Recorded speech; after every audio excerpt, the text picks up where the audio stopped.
Let's turn our attention now to the Petrous Apex, one of my favorite parts of the temporal bone.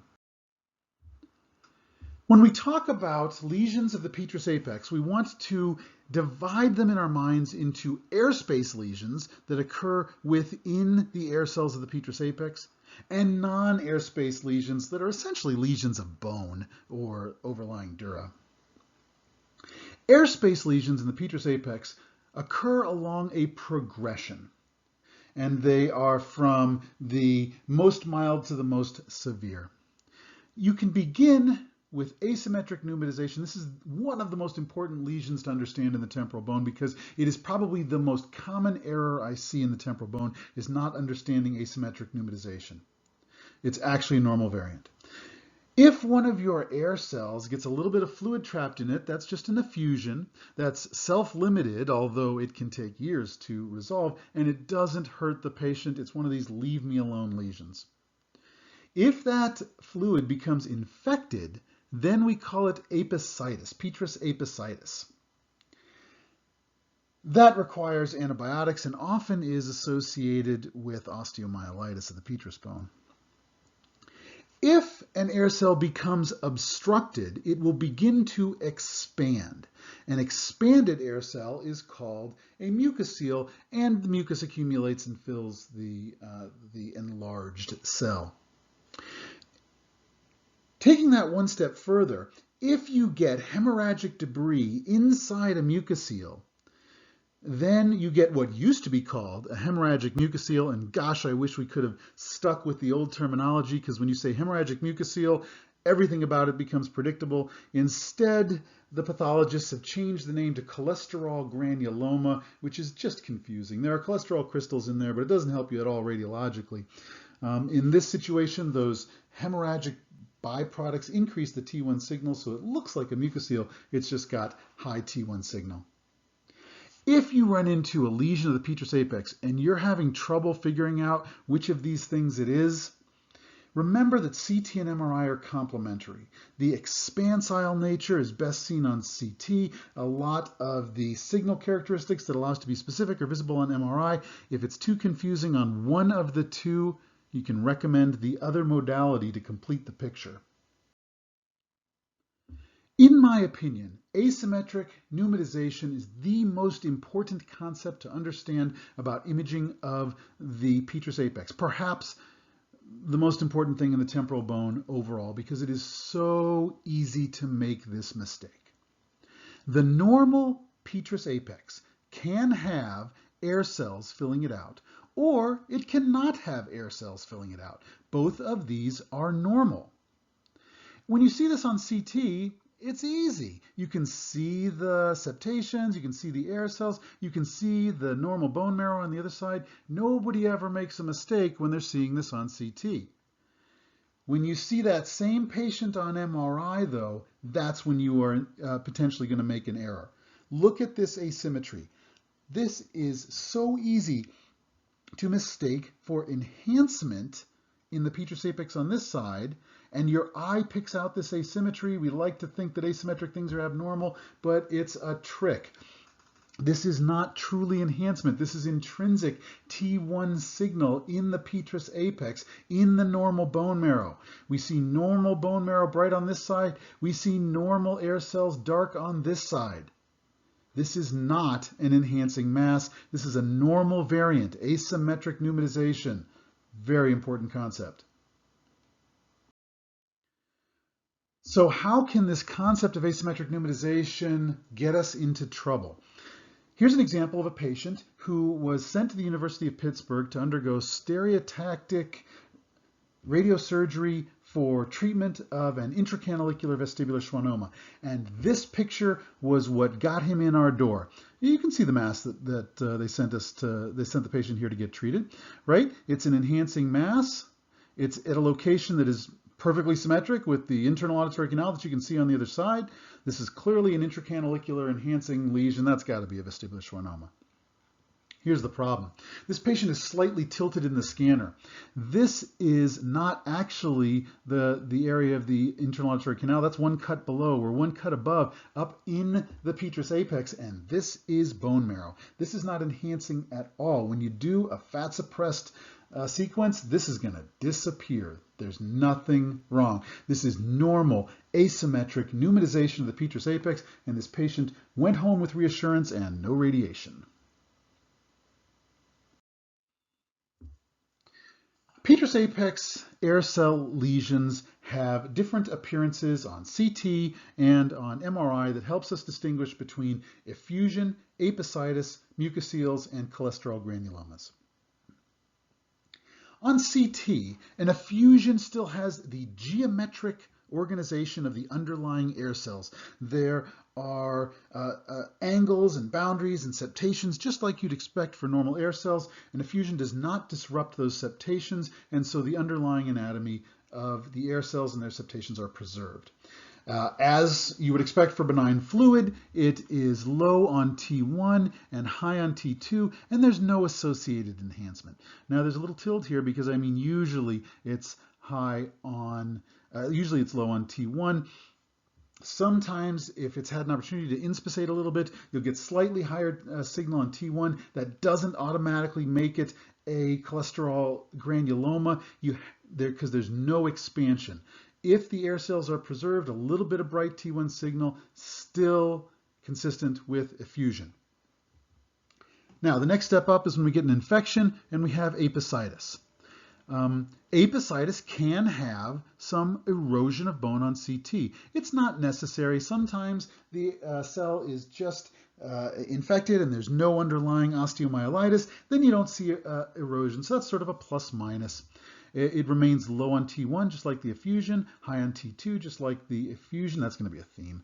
And it has extensive enhancement. Sometimes that enhancement is confined to the air cells. Sometimes it extends out into the surrounding bone because you have not only apicitis, but an actual osteomyelitis of the Petrous apex. The next thing up the ladder is the mucosal, and this is the key finding, the CT finding of expansion. That's the key. A mucosal is defined by that expansion.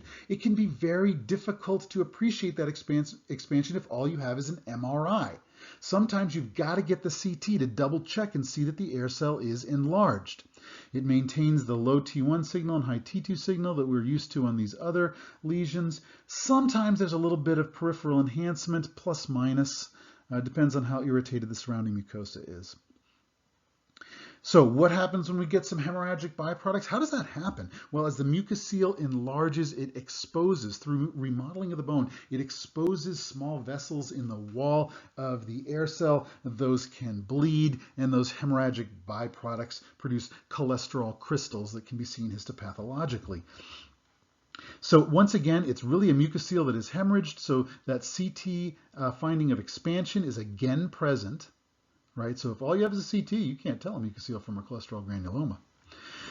But the key imaging finding is the bright T1 signal. That is the distinguishing characteristic. If you have bright T1 signal in an expanded air cell, you are probably dealing with a cholesterol granuloma. Once again, the T2 signal is high. That was true for everything. And again, a small amount of peripheral enhancement may or may not be seen. Now let's look at some examples. This is a benign effusion. Here are some nice normal air cells on the left and on the right. How do we know that this is not a mucosal or cholesterol granuloma? The normal septations are preserved. There's no enlargement of the air cells. This is a benign finding, a benign effusion. Now, can I be sure there's no infection just based on the CT alone? No, I'm going to need an MRI, but unless there's some pain or other symptom that makes me think of a problem here, of an infection here, I'm just going to say that this is an effusion, and we're going to move on, because these are self-limited. Here's the same thing as seen on an MRI. You look at the preserved septations in between these little clusters of bright T2 signal, right? Those preserved septations key, no expansion here. Notice that it's a little bright on T1. Don't make the mistake of jumping on this and saying, oh, this has got to be a cholesterol granuloma because I see something bright in the Petrous apex. Not everything bright in the Petrous apex is a cholesterol granuloma. I mean, not even talking about the asymmetric neumanization, which is another potential pitfall, but bright signal and fluid is just a little inspissation. It can still be an effusion. It's just been there for a little too long. Don't get all excited.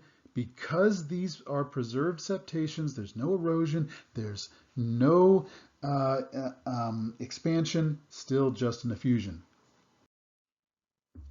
Okay, here's something more is going on. Yeah, we've got some bright T2 signal, but now there's some edema all through the surrounding bone, and look at all of this enhancement, right? This is Petrous apicitis, and it really is a full-blown osteomyelitis. This patient actually presented with an interesting symptom. The patient presented not with headache, but with 6th cranial nerve palsy. That's a little weird. Why the 6th cranial nerve? Well, remember that the 6th cranial nerve is running up the back of the clivus in a fibrous sheath called Dorello's canal, and it's tight in that fibrous sheath, so a little bit of edema or a little bit of inflammation in that vicinity will pinch down on that nerve. And so the inflammation that we're seeing here in the Petrous apex has affected Dorello's canal and given this patient a 6th cranial nerve palsy. That syndrome of Petrous apicitis causing 6th cranial nerve palsy has a name. It's called Gradinago syndrome. Petrous apicitis does not necessarily have osteomyelitis accompanying it. Here you see an air cell, looks just like an effusion so far, but boy, there's a lot going on in the middle ear and mastoid air cells. Once you bring up the post-contrast imaging, you can see that there is a rim of enhancing mucosa around the outside. We don't see that with benign effusions. And you know what? Look at the middle ear and mastoid air cells. There's a rip-roaring otomastoiditis as well. And so it's otomastoiditis with Petrous apicitis, but no evidence of osteomyelitis. Here's a more aggressive version of Petrous apicitis where you can really see the erosions of the osteomyelitis and the aggressive appearance both on MRI with that thick enhancement and on CT, and even the posterior limb of the superior semicircular canal has been affected in this case. Very aggressive infection. So what's the characteristic appearance of a mucosal? The characteristic appearance of a mucosal is expansion. And we're going to start with an MRI, even though that's a little bit trickier. Here we see abnormal T2 signal in the Petrous apex bilaterally. But here we've retained the normal configuration of the Petrous apex. That's still just an effusion. But on this side, you can see that the contour of the Petrous apex has been remodeled, and this is expansion. This is now a mucosal. Still dark on T1, so not a cholesterol granuloma yet. Give it some time. This is just a mucosal. This expansion is subtle. If you're not sure, get the CT and document that expansion. Mucosals can become superinfected, and then we use the term pyomucosal. This CT is pretty classic appearance, definite enlargement of this air cell in the Petrous apex. It's enlarged so much there's even some thinning of the walls. So far all we can say is mucosal. But now we see that there is some peripheral enhancement around this and some other air cells as well. So this is sort of a combination of Petrous apicitis and mucosal. We're going to call this a pyomucosal. Still no bright T1 signal for cholesterol granuloma though. You can probably tell I'm still a little salty about this transition from the term hemorrhagic mucosal to cholesterol granuloma. It's okay. It's okay. I'll put the right word up. So nowadays we call these cholesterol granulomas, but they really are hemorrhagic mucosals.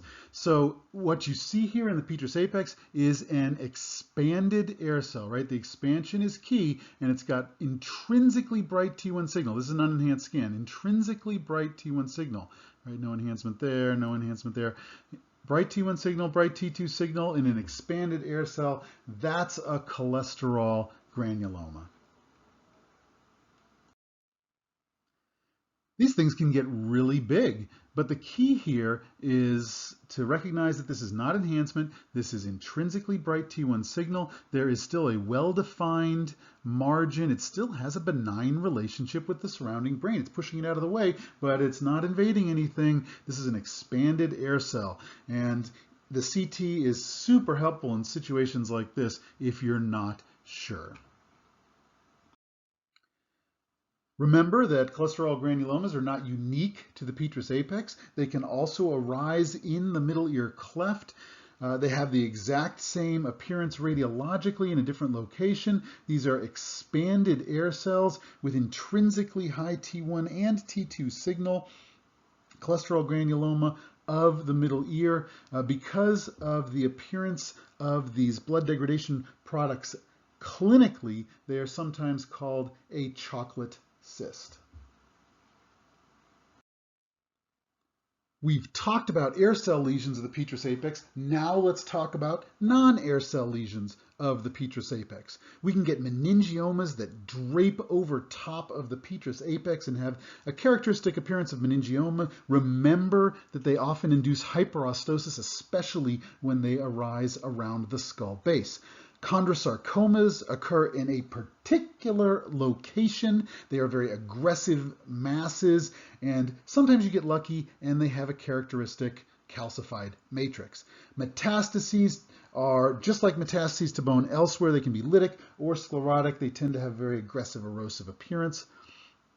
Cholesteatoma. We don't necessarily think of cholesteatoma here. We think about that as a middle ear or external auditory canal lesion, but cholesteatomas can arise in the Petrous apex or secondarily extend into the Petrous apex, and the bone destruction is the characteristic finding just as it is elsewhere in the temporal bone. Aneurysms can remodel the Petrous apex and mimic masses arising in this location. And we can get Meningaseals, especially if the Petrous apex becomes thinned from chronic intracranial hypertension. You can get holes, and the dura can drop through, forming a Meningaseal or encephaloceal. Meningiomas that arise in the Petrous apex have a characteristic appearance of uniform enhancement, usually a broad base against surrounding structures, and they often drape over the Petrous apex so that you end up with a component of the meningioma both in the posterior fossa and the middle cranial fossa as they drape over top, often accompanied by hyperostosis of the underlying bone. Chondrosarcomas are aggressive masses that erode into the Petrous apex. They always start in one particular location. It's the petroclival synchondrosis, which you can see is a lucent line between the petrous bone and the clivus. The petroclival synchondrosis would be right here, but it's been replaced by this bilobed tumor that extends into the middle and posterior cranial fossas. The characteristic pattern of calcification within the mass, an absolute giveaway in this particular case. Be careful though, because meningiomas can have scattered areas of calcification, and certain subtypes of meningiomas, particularly atypical or malignant meningiomas, can erode bone. So it's not perfect, but this is a classic appearance for a chondrosarcoma. Metastases can affect the Petrous apex just as they can any bone in the body. This is sometimes helped if there's another lesion somewhere else, but these are, as you expect, aggressive masses eroding through the Petrous apex and with no problem extending into surrounding soft tissues as well. Aneurysms, be particularly careful about aneurysms and pseudoaneurysms that might arise from the internal carotid artery. Remember, the internal carotid artery is coming along its Petrous segment through the temporal bone, and if this thing expands, forms, in this case, a pseudoaneurysm, it usually remodels the surrounding bone. Obviously, a CT angiogram is going to make the diagnosis a whole lot easier. Pseudoaneurysm of the internal carotid artery is a Petrous apex mass.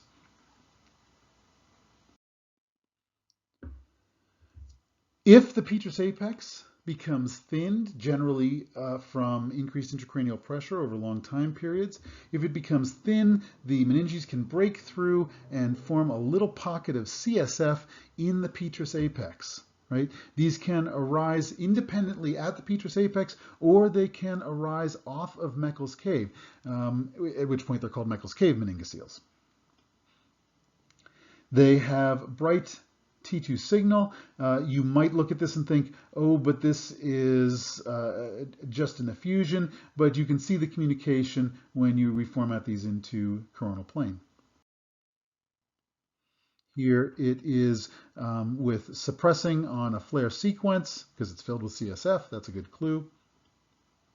And here is our coronal reformat image where you can see that this defect is actually perfectly contiguous with the overlying CSF and not a discrete air cell.